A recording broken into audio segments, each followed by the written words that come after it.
Hello everyone, welcome to History and Culture. After reading Romance of the Three Kingdoms, many readers find themselves deeply moved and emotionally unsettled. One question often arises.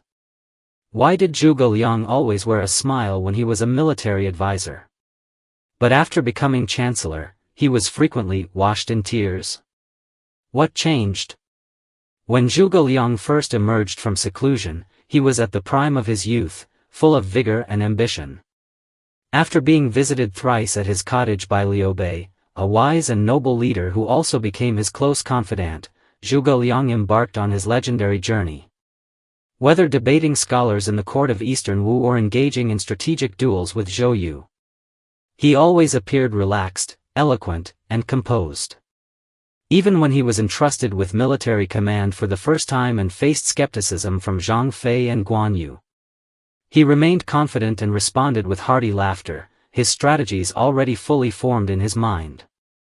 At that time, Zhuge Liang was like a star-rank player in a modern video game, leading 4 king-level allies, advancing triumphantly on every front.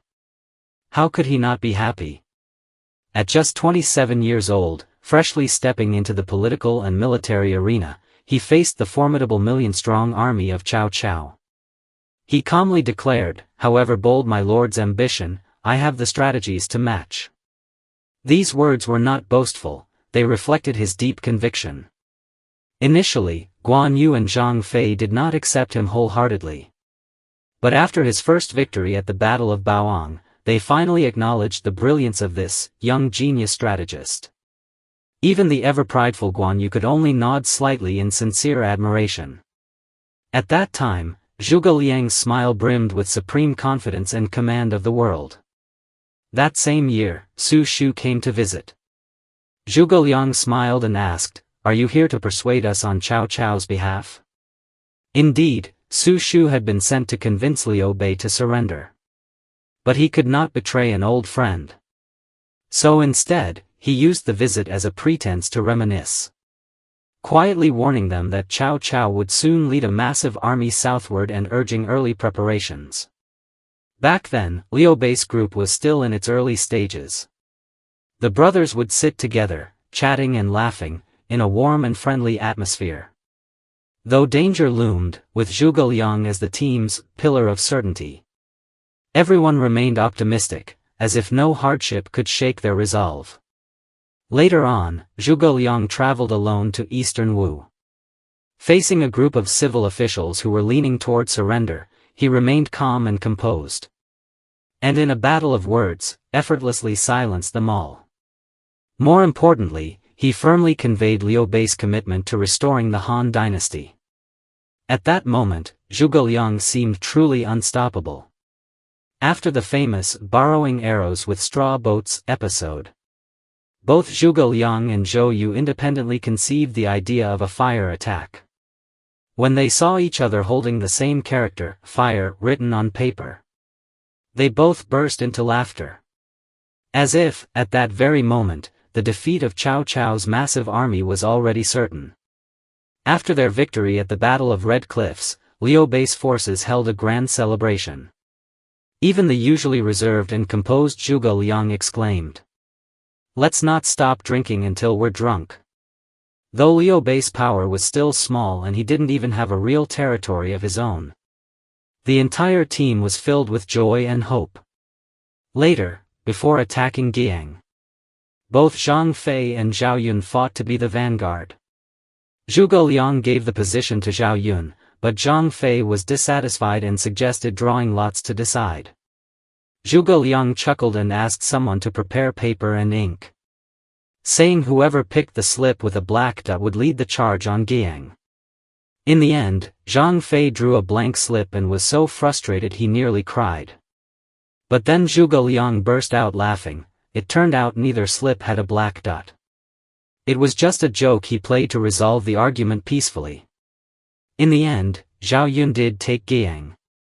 But Wuling was left uncontested, so Zhang Fei still got to be the vanguard, no need to compete at all.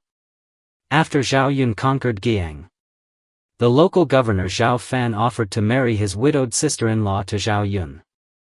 When Zhao Yun and his troops entered the city, Liu Bei and Zhuge Liang even teased him about the proposal, jokingly making light of the matter. Seeing that Zhang Fei and Zhao Yun were both earning merits one after another, Guan Yu, who was stationed in Nan Commandery, couldn't sit still. He personally rushed to the front lines. Zhuge Liang had already guessed that he came to request a battle assignment. But he still deliberately teased him, saying, "Yun Chang, if you're not guarding Jingzhou, what are you doing here in Wuling?" Guan Yu was momentarily speechless and awkwardly replied, I came to visit everyone." The crowd burst into laughter. At that moment, Zhang Fei laughed and said, "Don't make things difficult for my second brother. Let's all share the glory. Second brother, Changsha is yours." After the pacification of the 4 commanderies of southern Jingzhou, Zhou Yu of eastern Wu devised a scheme to lure Liu Bei across the river to marry.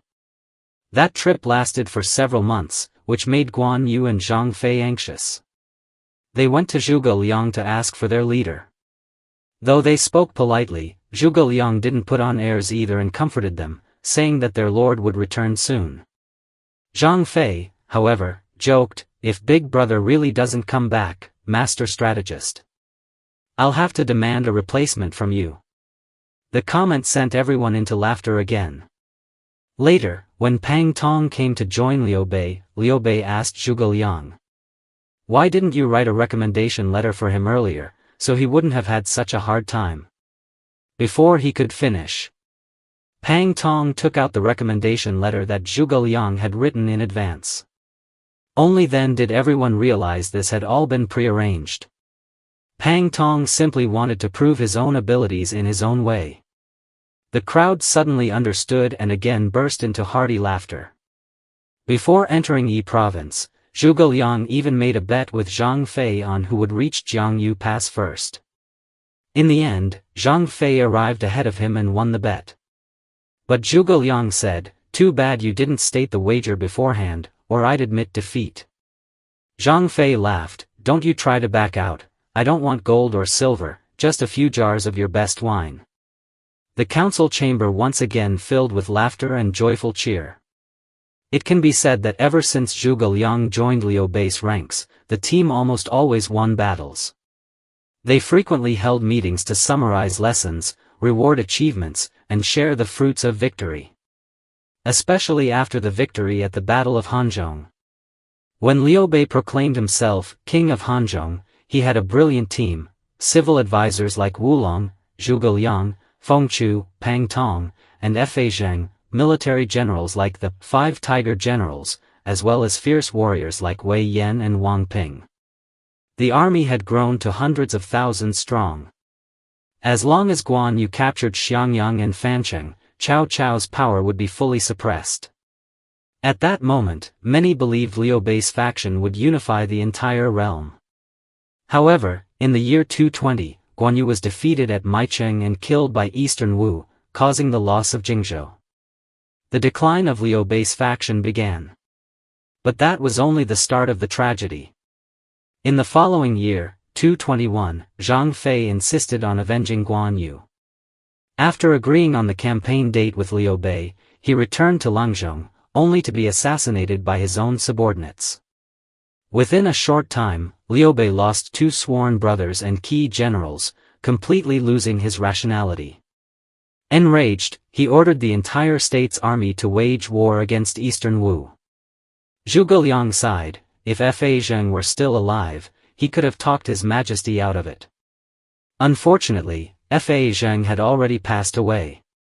In 223, Liu Bei was defeated at the Battle of Yiling and fell gravely ill. As he lay dying in Baidi City, he entrusted his young son Lu Shan to Zhuge Liang, a heart-wrenching moment of entrusting the orphan. With that, the 3 brothers of the Peach Garden officially exited the stage of history. In fact, before Liu Bei passed away, one of the 5 Tiger Generals, Ma Chao, had already died of illness. By 228, Zhuge Liang decided to launch the northern campaign. When he wrote the memorial on the dispatch of troops, he had already arranged everything for Lu Shan. It was clear from his words that he was filled with anxiety about the future, as if he had already foreseen that he might never return. That same year, Ma Su lost the crucial stronghold of Jieting, which severely disrupted the northern campaign. To uphold military discipline, Zhuge Liang, despite the pleas of all the generals, tearfully ordered the execution of his proud and talented but arrogant student Ma Su, personally sending off someone he once deeply cherished. In 229, Zhuge Liang prepared for his second northern campaign. But just before setting out, he received news of Zhao Yun's death. One night in a dream, he seemed to hear Zhao Yun quietly whisper to him, "Prime Minister, the great task of restoring the Han now depends on you alone." From that moment on, all 5 of the 5 Tiger generals who once served under Liu Bei had passed away. Civil strategists like Pang Tong and Fa Zheng were also gone. Even Ma Su, once filled with promise, had departed this world prematurely. For the first time, Zhuge Liang felt an unprecedented loneliness, a deep emptiness that comes when all the comrades who once fought side by side were no longer there. During the 4th Northern Expedition, news came from the front lines that Zhang Bao had died of illness. Upon hearing this, Zhuge Liang was heartbroken and collapsed on the spot. Why was he so devastated? Because Zhang Bao was one of the most outstanding generals among the second generation of Shu Han's military leaders. His death meant that the next generation of Shu's talented commanders had been cut off. And there was no longer anyone who could shoulder such heavy responsibility. In 233 AD, Zhuge Liang launched his 6th expedition to Qishan. Before departing, he visited the ancestral temple of the late Emperor Liu Bei to pay his respects. His eyes were already brimming with tears. Standing before the shrine, he wept and said to the statue, "This time as I head once again to Qishan, I will give my all to punish the traitors, reclaim the Central Plains, and restore the Han dynasty. I shall devote myself entirely until death." By then, the Prime Minister Zhuge Liang no longer had the composed and resolute look he once did. His eyes were filled with exhaustion and helplessness, an expression that tugged at the heart. Just as preparations were being finalized, a soldier reported that Guan Xing, the son of Guan Yu, had died of illness. When Zhuge Liang heard the news, it felt as though a sharp blade had pierced his chest. He was struck speechless. In the lead-up to the Battle of Shangfang Valley, Zhuge Liang neither ate nor slept, pouring all his energy into planning strategies. Late at night, the soldiers outside the tent gazed upon the Prime Minister's increasingly frail figure and couldn't help but quietly sob. That night, Zhuge Liang looked up at the sparse starlight above.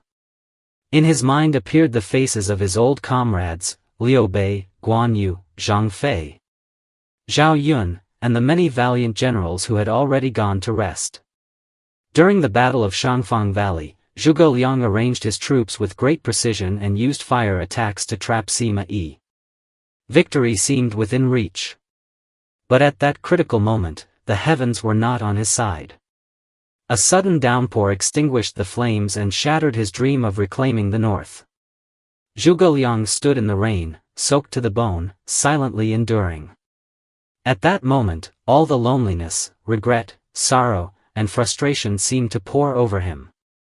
He knew that perhaps after this battle, Shu Han would never have another chance. In 234 AD, Zhuge Liang fell gravely ill.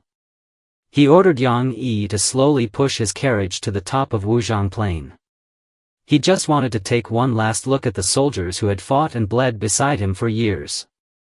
From the age of 27 to 54, Zhuge Liang had spent the first half of his life joyously at Liu Bei's side. The second half, however, he gave his all, for one purpose, to restore the Han dynasty and fulfill the wishes of the late emperor. Perhaps it was the crushing loneliness and immense pressure of those years that made him unwilling to die quietly in bed. He hoped that he could depart this war-torn world under the watchful gaze of the thousands of soldiers who had followed him. According to some historians, back when he was still a strategist, Zhuge Liang always had a smile on his face. At that time, Liu Bei was alive, and the affairs of state were shared. Zhuge Liang only needed to devise plans in the tent and secure victories from 1,000 miles away. But once he became prime minister, all domestic and foreign affairs, all matters of war and peace, rested solely on his shoulders. No matter how bitter it was, he dared not falter for even a moment. Thus, the Prime Minister Zhuge Liang, who devoted himself utterly and died only after his duty was done, is still remembered by countless people who wish he had been able to win the war he fought for, even in his dreams. This is the History and Culture channel. Liking and subscribing are the greatest help and support to us. Thank you everyone and see you in the next time.